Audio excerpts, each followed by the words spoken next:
बोलो बोलो दुर्गा मैया की जय। एखन अपने सब सुन रहल छी आरपीआर रिकॉर्डिंग स्टूडियो के भक्तिमय प्रस्तुति। Music by DJ Umesh Shukipur Bazar. सजल छो मैया तोहर मंदिर, लागल छो बहुते भक्त के भीड़। सजल छो मैया तोहर मंदिर, लागल छो बहुते भक्त के भीड़। महिमा तोरे महान माँ, जानो जग संसार माँ। महिमा तोरे महान माँ, जानो जग संसार माँ। Mix by RPR recording studio Sardi Sundarpur.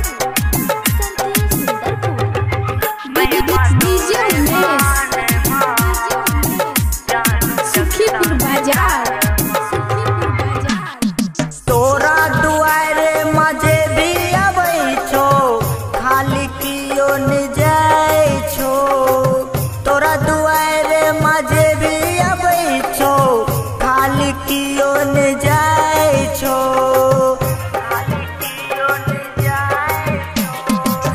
सब मैया तोरे पूजै छो, भोर साँझे दीप जलबै छो।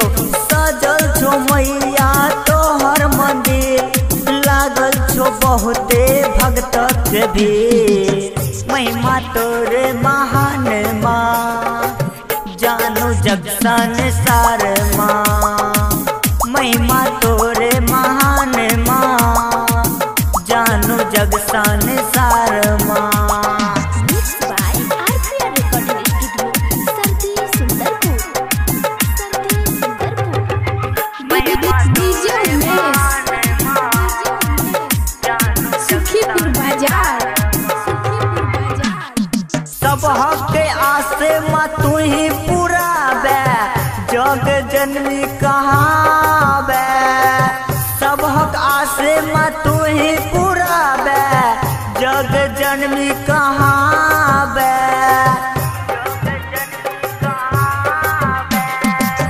करो गुहार माँ सोनू सवरिया, पुराई दे हमरो ललसा गे मैया।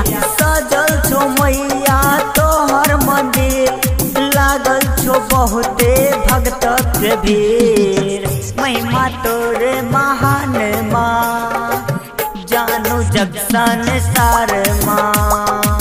महिमा तोरे महान माँ, जानो जग संसार।